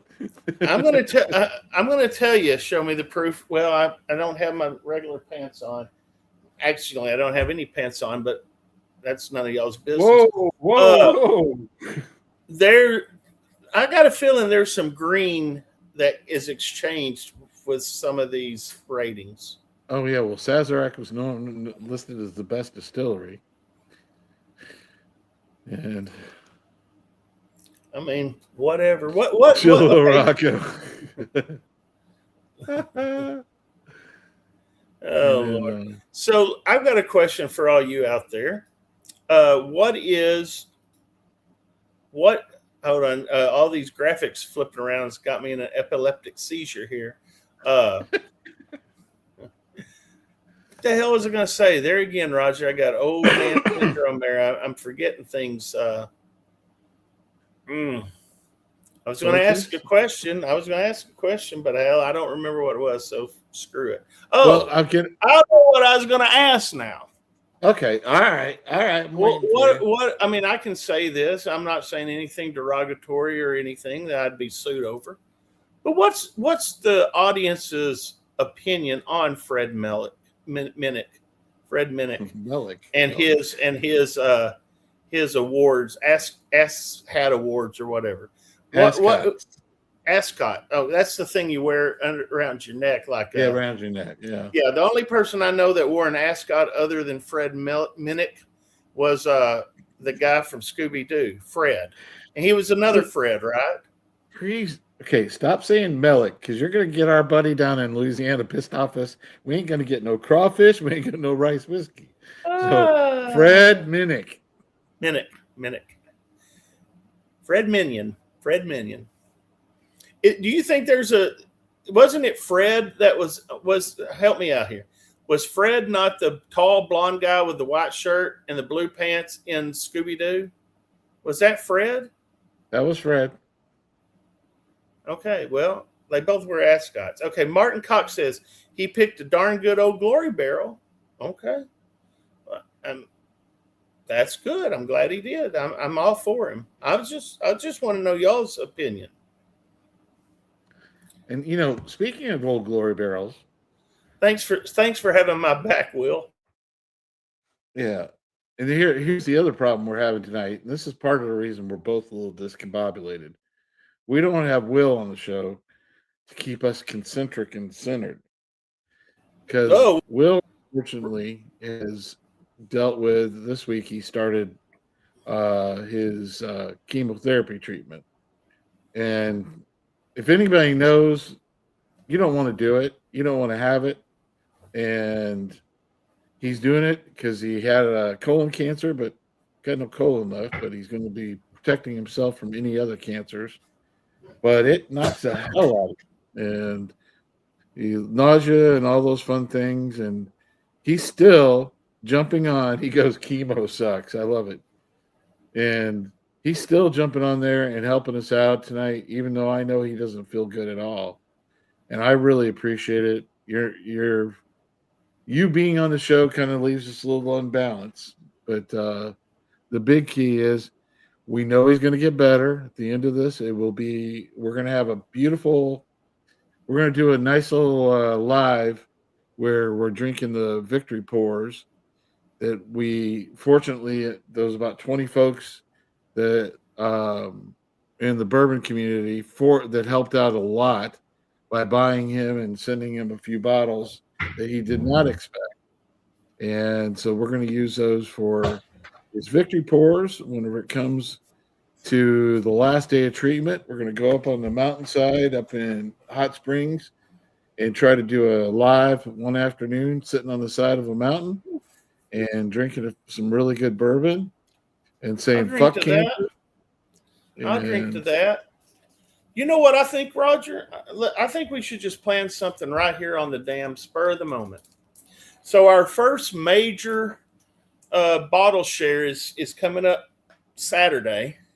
Yep. I think we should go ahead and start planning on something because Will's going to have chemo until the end of the year, basically, late December. I think maybe like in March, maybe we should have our second bottle share and we can call it Will's bottle share for kicking cancer's ass. And that'll be like, so we'll have our private little tastings on the mountaintop or wherever. And then we can have a big tasting a couple of months later. Well, I know this. On Saturday night, we're going to do a toast to Will. And hopefully he'll be able to show up and be there for just a bit. And he won't get too red-faced, but I think it'll be fun. And hopefully can inspire him to get through all this. I know all the good thoughts and feelings everybody's doing is definitely helping. And absolutely. It definitely helps. And Will said here he gets finished in January. So that would give him a couple of months to recover, to really be ready to tie one on. And I just want to put this out here, and I don't think Will would be upset if I told you this, but Will may be one of the few people who actually went in to get his first round of chemo drunk as a skunk. We're bad influences. All I know is I woke up at 4 a.m. and I looked at my phone and it was like, guys, I'm still drunk. I'm like, it's 4 a.m. And then by like 10 a.m, he's like, guys, I'm still drunk. So he said, but he got his treatment. I was wobbly on Tuesday. And I know, Martin, I like the way you think too. Me and you think in pairs, don't we? Anywho, we still have 22 watching. I'm amazed that 22 people are watching us struggle to just come up with shit to talk about right now.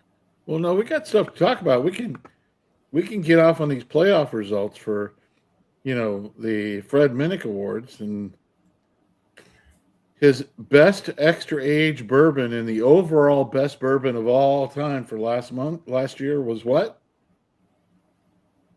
Anyone want to guess? Come on, folks. Say again, Roger. Say again. What was the best 11-plus year bourbon for last year and the best bourbon overall?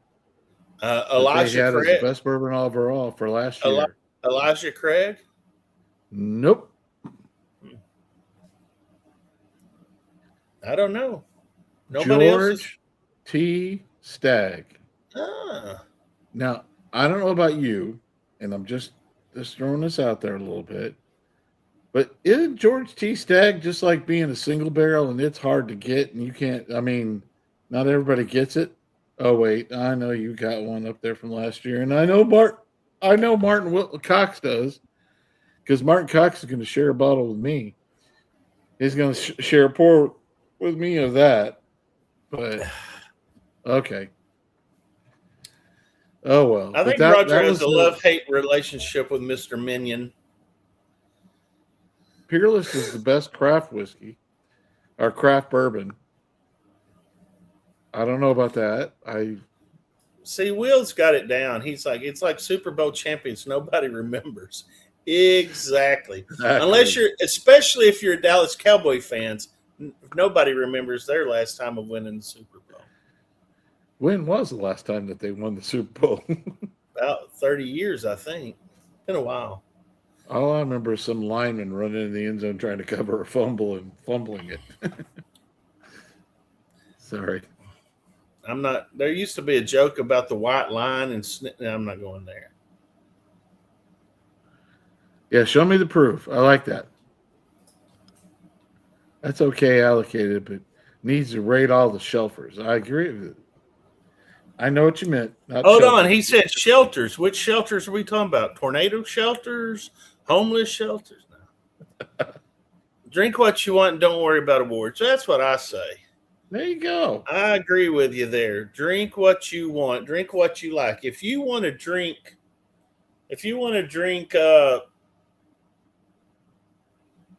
allocated bottles, drink them. If you want to drink other bottles, drink Shelfers. Hell, I'm drinking a damn Gatorade Zero. Gatorade Zero. I'm drinking Hot Springs spring water right out of the tap. I got it here in my bottle glass. Will said the left bank got him tore up on Monday night.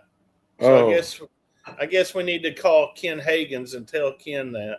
Yeah, Ken Hagens needs to know that his bottle led to his downfall for that night. Yeah, it was in the society we live in today, we could blame Ken Hagens for that, making that bottle. The woke nation or whatever. Hold on a second. I'm going to show a picture here. And this is of one of our if somebody can throw out Sam Rad their email address for Bye, Rob. Have a good night. Hey, Rob. Have a good night. Hope you sleep. Somebody tight, throw buddy. out the email address or the website for Red Barrel down in Hot Springs. Here's the. Hold on, Red Barrel in Hot Springs. That's 5-star in Hot Springs, Raj. That's 5-star. Sorry, 5-star in Hot Springs, and this is the top #1 bourbon whiskey pick from a whiskey club, Bourbon Club of Arkansas, which we're all members of, and it's the Elliott Brothers Reserve, and it was bottled in Clarksville, Tennessee. Wonder who did that. Wonder who did that. Anybody have any ideas? Who has a distillery in Clarksville, Tennessee that might have bottled this lovely nectar of 10-year Heaven Hill juice? Anybody? I bet it has something to do with the nickname of our nation's flag. Yeah, it's a little bit of an OG. So I am dedicating this pour from that bottle right now to Will Pumphrey, to better health, take care of yourself. And I'm going to be bugging you every day, so that's part of life, so you can't lose me. And also to say cheers to all y'all that's out there, Ernest especially, because he's been on helping us out with all kinds of stuff. Thank you, guys. From Cornfield County, salute. Lord help, guys. We got a lot coming up. One of these nights we're not gonna have a guest. We're just gonna go old school. It's just gonna be us sitting on here and we're gonna just shoot the crap with each other. And do you like that kind of concept? Or do you want to hear a distiller / owner every week? I mean, we can feel it, but I just feel like sometimes we just want to sit back and not have to ask questions. Maybe you guys can ask us questions. We can answer your questions. We're good at making up bull crap on the fly. So yeah, we can make up answers. Hell yeah. Oh yeah, like I can tell you right now, me and Roger did not plan to wear the same damn shirt tonight. But I did. I plan to wear this shirt for my buddy. We Will, did, because it's blue represents colon cancer, and he's gonna kick its ass. I got a feeling, folks out there, Roger Randall may have been drinking earlier than 8:00 tonight. Just going to go out there on a limb and a little bit. Dad, I haven't had too much, and I've been sitting in the chair. Yeah, Dad, trust me, he hasn't got out of that chair all damn day. Oh, I got out of it a lot today. I was running all over this damn house. Okay, he didn't get out of the house today, Dad. He was drinking safely at home during the day. Yep. But that's okay. He's retired. He can sleep into like 11 or 12 tomorrow. Whereas some people will be up at 6:30 mowing somewhere. Yeah, perks of retirement. Yeah, perks of retirement. Speaking of Martin likes perks. He likes perkies. Yeah, he likes perks, all right. He likes peaks, and I ain't talking about the mountains in Colorado either. Right, Martin Cox? We give him too much trouble. You should be I nicer think, to Martin. you know what? I'm not being mean to Martin. I think Martin wears that. See, look. I think Martin wears that like a badge of courage. Badge of honor. Badge of honor. Let's see. All of the above. Well, hopefully when you get to Conway, we'll take you to the Burger King over there on Oak Street, and maybe you can hook up with one of those waitresses that works there. Actually, we need to get him to hook up with one of the gals at O'Malley's, you know. Get us some cheaper drinks. Or the bar, or one of the Brothers guys over there, really, whatever. really good. You've got a bottle, don't you? What are you drinking, Roger? The Elliott Brothers pick. No, I don't think I bought that one. I don't think I bought that one. The number one pick from a group. You know, there you go. I mean, not everybody can always be number one. There's people like me that are number two. So, well, who all thinks Roger should grow a mustache and goatee like me? You didn't know. I had a whole 2 weeks beard going the other day when you guys saw me, and nobody said anything. So, you mean at the 4th of July you had a 2-week one going? Yeah, nothing. You better grow it for 2 months, and then maybe we'll tell. No, my wife likes it. Likes a little clean shaven. Yeah, she still comes home wants to rub on my face a little bit. Not as rough on her with his clean shaven face. Hey, listen, folks, we do appreciate you guys watching, and I know we probably don't say it enough.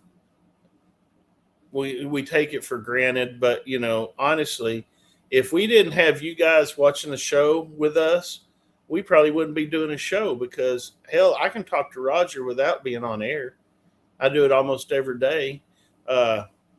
So we do appreciate you guys and gals being on the show. Please like, please subscribe, please tell your friends. Just like Lee was talking about tonight, they don't do a lot of social media stuff. They rely on word of mouth. That's kind of the way I look at things. So go out there on Facebook, and actually tomorrow morning, Roger has a challenge for everybody on this show right now that's watching. We have 13 watching right now, Roger. Tell them about the hype button. The hype button on Facebook, on YouTube, doesn't come available until probably later in the afternoon after our show's totally uploaded.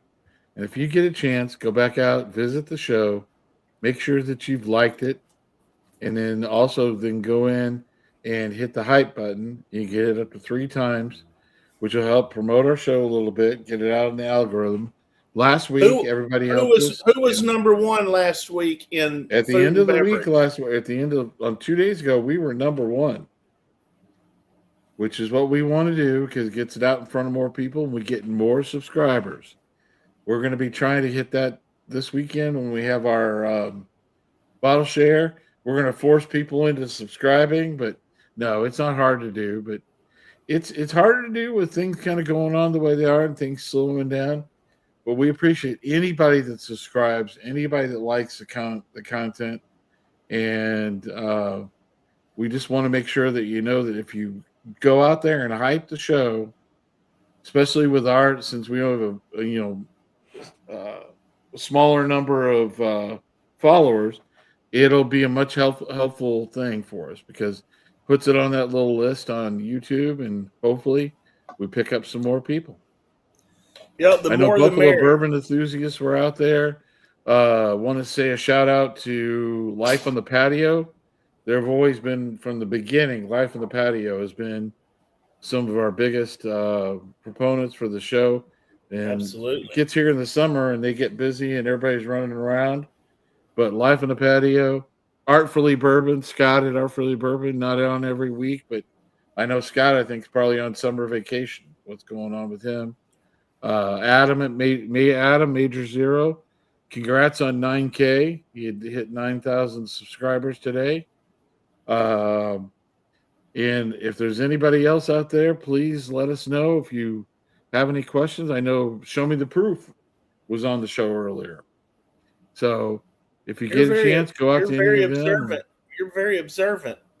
Well, I'm trying to be, because people are saying that I wasn't observant, and I'm trying to appreciate it, and I really do appreciate all of the Bourbon Tube group that comes out to visit us and show a little love, and also all the stores that help us out, because Sam came on early.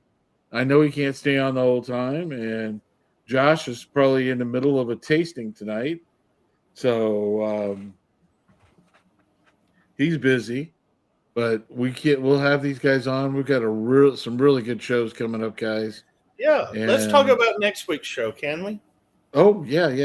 So if anybody likes Wild Turkey, if they like the gold foil label, the Russell's 13 that's out right now, last year's Russell's 15, and probably some pours that go way Wild Turkey farther 70 back.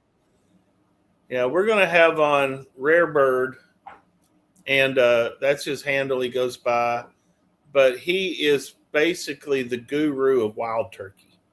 Anything that you're going to want to know, probably some good stories about Wild Turkey.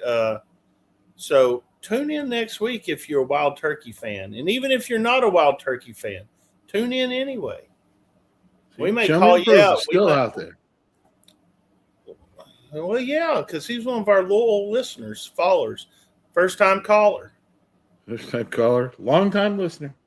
Long-time listener. Yeah, I would tell you, Rare Breed, this next week with Rare Bird's going to be a really good Rare Breed. Rare Breed is a Wild Turkey product. Wild Turkey product, yeah. And we might be giving away some Wild Turkey products next week. I don't know. No, it could happen. Well, we might be, but I know what we are going to be giving away. Get your money ready. Did I say that? Yeah. We've got a single barrel Jim Beam product, maybe Old Granddad single barrel.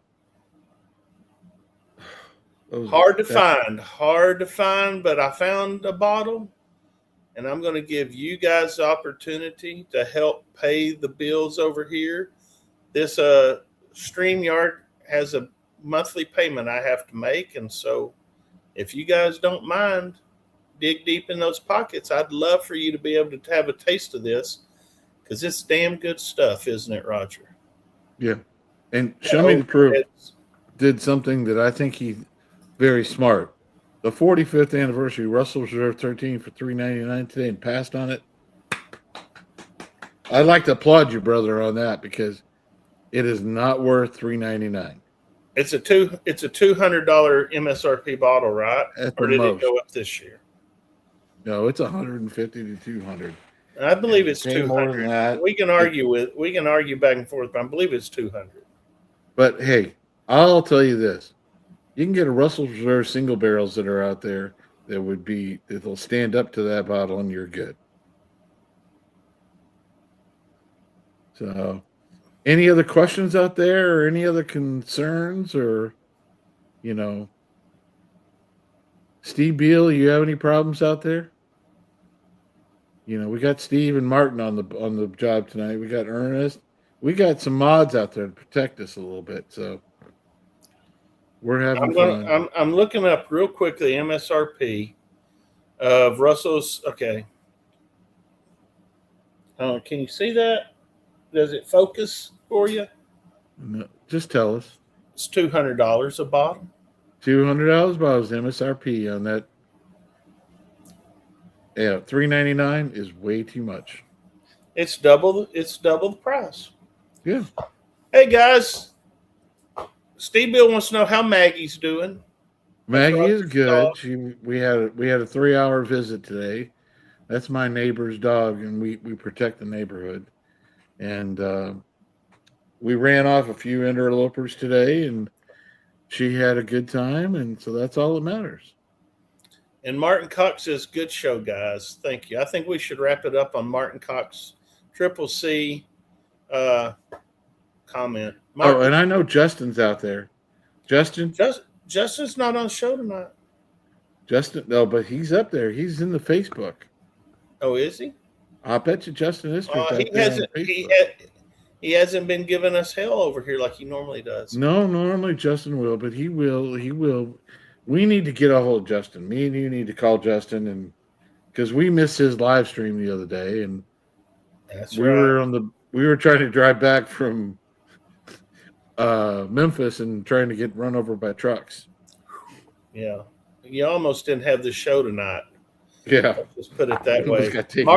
Martin, be careful coming over tomorrow. That I-40's a bitch. So yeah, we want to see you tomorrow night. All right, folks. Good to see you. Good to see Will on here. Good to see everybody on here, especially the guys who supported us from the very beginning, who is not on here anymore. It's good to not see you either.